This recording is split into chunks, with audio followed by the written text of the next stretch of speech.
and of the Holy Spirit. Amen.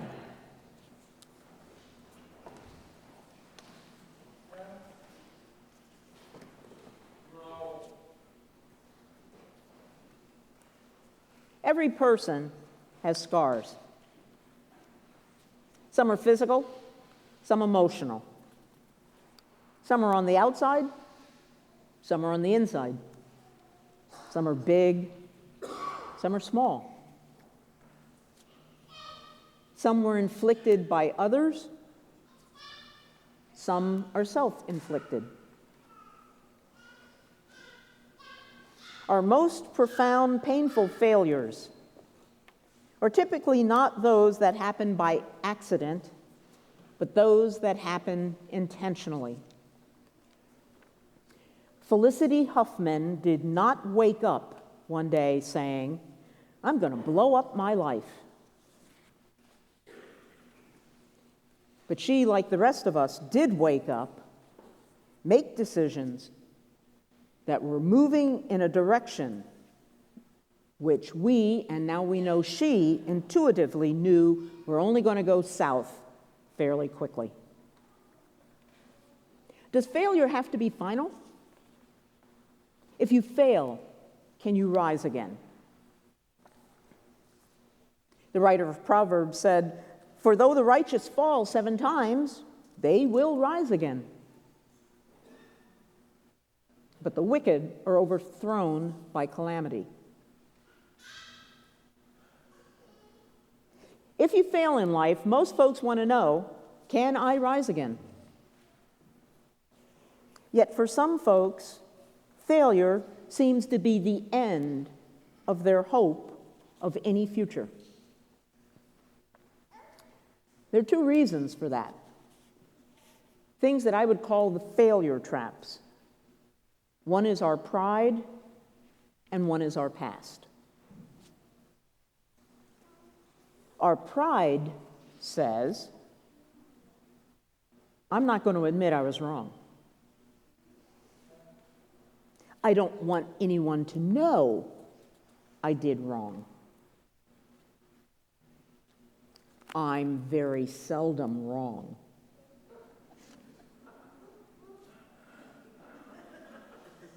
I knew I'd get a rise. And the last thing we often say is, it was someone else's fault. The truth is, no one wants their failures broadcasted. So we let our pride determine the course of action.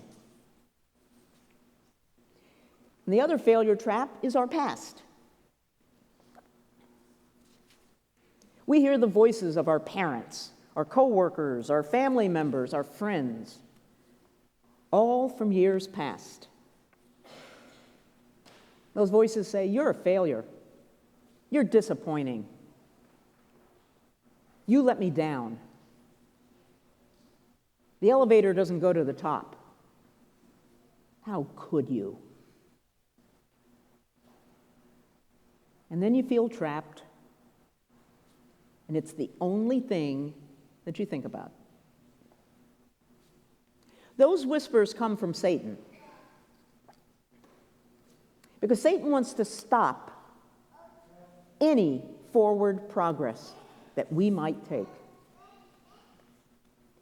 In John's Gospel, Jesus said, "The thief comes only in order to steal, to kill, and destroy. I have come that you might have life, life in all its fullness." We have an enemy who is greatly and adversely affecting our present and our future. How? By constantly reminding us of our past. We're told in the Bible that we won't always have to contend with that enemy, because at the end of time, Jesus will banish him in punishment and torment forever. And that's just a reminder that when that past keeps coming up and the devil tries to remind you about it, just remind him of what his future is.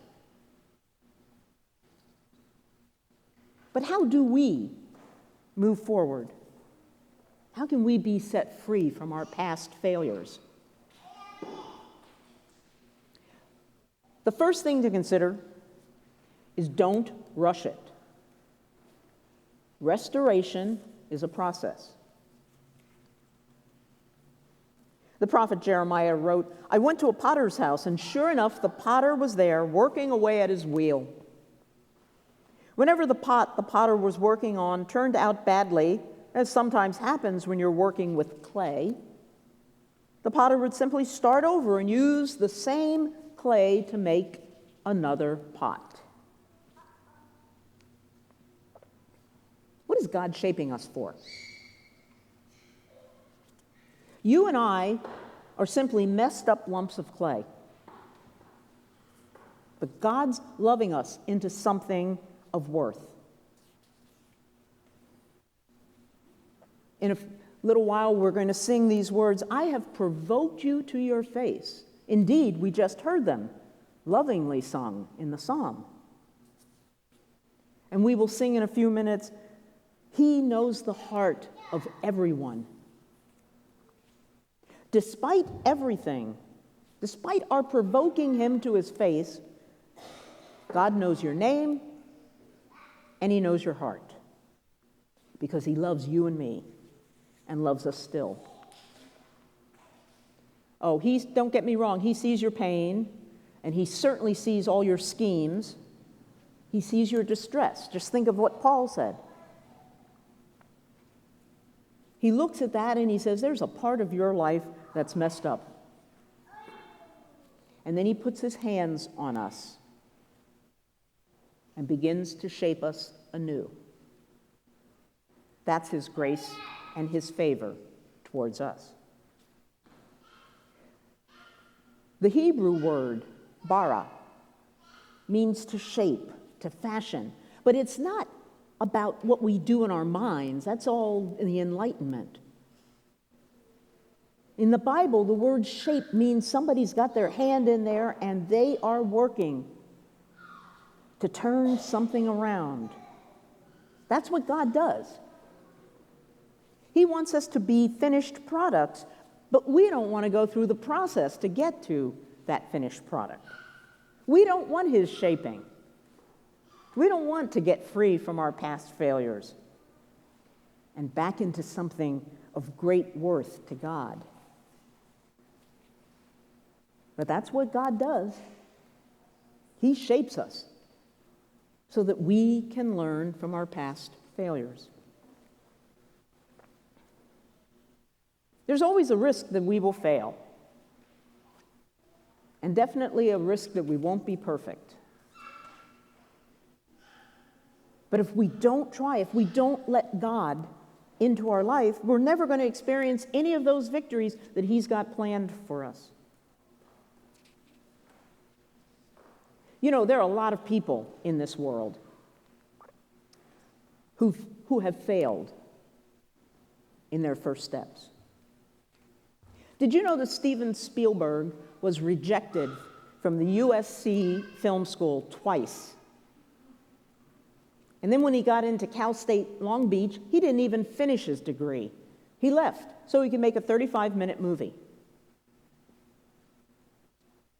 Lucille Ball was kicked out of drama school in New York City because they said she just didn't have it.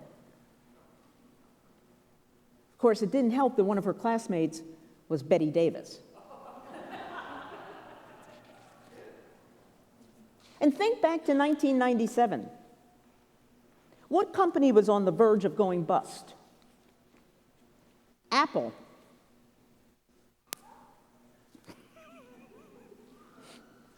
And Dr. Seuss was rejected 27 times before he ran into a classmate on Madison Avenue in New York with yet one more rejection letter in his hand, and the classmate took, and to think that I saw it on Mulberry Street, up to his publisher, and he suddenly had a book. So what are we Christians supposed to do when we fail? Give it to God. God says, if you will let me, I will shape and design and use you for noble purposes. Would you let God shape you for a greater good? Think about what Paul said. He was a blasphemer, a persecutor, a man of violence, and God shaped him to share the gospel throughout the known world. Indeed, throughout the centuries. Albert Einstein, as a kid, was labeled unable to learn and was shaped into the preeminent physicist of the 20th century. God is also at work in your lives and mine. He's at work in our failures and in our pain. In 2 Corinthians, Paul said that we're like fragile clay jars, but our great power comes from God, not ourselves. We're pressed, but not crushed. We're perplexed, but not driven to despair. We're hunted down, but never abandoned. We're knocked down, but we are not destroyed. It is in our broken places, our weaknesses, that God can be seen. That's where he's made strong. Not in our strengths, not in our victories. God doesn't want our polished exteriors, because that's not where the world will see Jesus. When we're broken, when we're humbled, that's where Jesus will be seen. So don't rush it. It's a process. And the second thing we have to do is we have to return to God. That is how we start over. I'm sure most of you remember the story of David and Bathsheba. But I want to share Frederick Buechner's whimsical words about that very story. Buechner wrote, "Even when King David lay on his deathbed, he still remembered the first time he had ever seen her. The latest round of warfare with the Syrians had just ended, and his victory had left him feeling down. He drank too much at lunch and went upstairs for a long nap. It was almost twilight when he awoke. The palace was unusually quiet, and he felt unusually solemn and quiet inside his own skin. There were no servants around for some reason, nobody to remind him that he was the anointed king, the victorious general. So he bathed. He made himself a drink, and with just a towel wrapped around his waist, he walked out onto the terrace where he looked over the parapet in a kind of trance. If the whole Syrian army had been drawn up in battle dress, he would have simply noted their presence and passed on. For beyond a wall, a naked girl stood in a shallow pool, dipping water over her shoulders with a shell. In as detached a way as he saw the girl, he saw both that he had to have her at any cost, and that the cost would be exorbitant. Her husband's murder, the death of their first child. Like actors waiting for their cues, the fatal consequences lurked just outside of sight. Years later, when the chill was in his bones, Bathsheba came to pester him about Solomon. But he could hardly see her there at his bedside, but instead he saw her glimmering in the dusk, as he had first gazed on her from the roof with his glass in his hand all those years earlier. Raising it to eye level, he drained it off in a single swallow like a toast. But it was only on his deathbed that he caught a glimpse of why. It wasn't just Bathsheba that he had been toasting or the prospect of their life together, but a much more distant prospect. He had been drinking, he realized, to the child of their child of their child, 1,000 years hence, whom he could only pray would find it in his heart to think kindly someday of the beautiful girl and the improvident king who had so recklessly and long ago been responsible for his birth in a stable and his death just outside the city wall.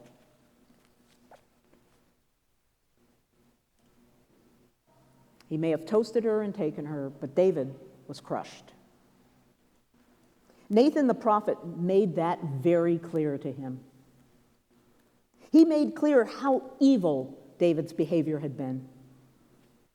And he made it very clear that he would lose that child. David could have remained crushed, never again used by God. But from his brokenness, David cried to God, "Have mercy on me, Lord, in your unfailing love." He presents an equation in that line. On the one side are his failures, transgressions, his sins against God.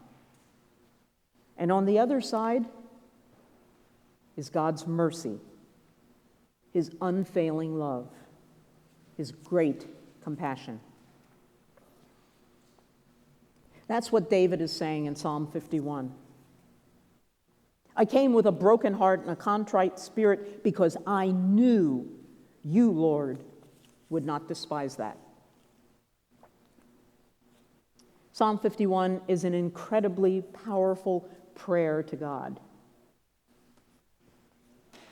Most of you know that we read it every Ash Wednesday in the litany. But sometimes when you read things in that way, they can become way too familiar because they're seen as only being a prelude to 40 days and 40 nights with no chocolate. And we've prayed it once, and in a few minutes we will pray Psalm 51 again at communion. God, be merciful to me, wash me, cleanse me, renew me. Let your spirit stay with me.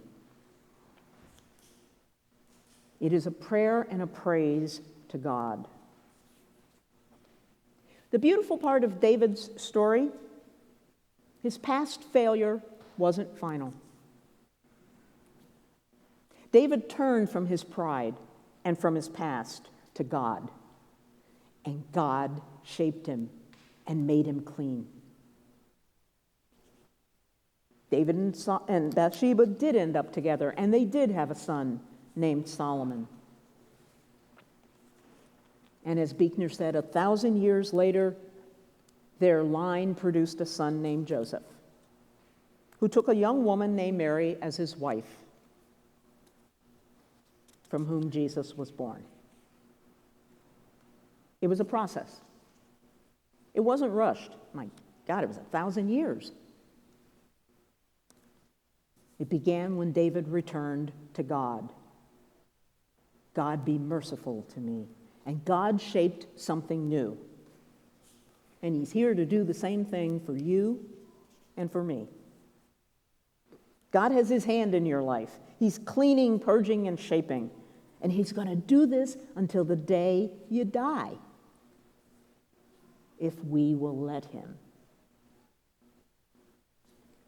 And he does it so that you and I can stand before him in everlasting praise. Unshaken by our human schemes, he is faithful through it all. Aren't you really glad that God isn't done with you yet? Amen.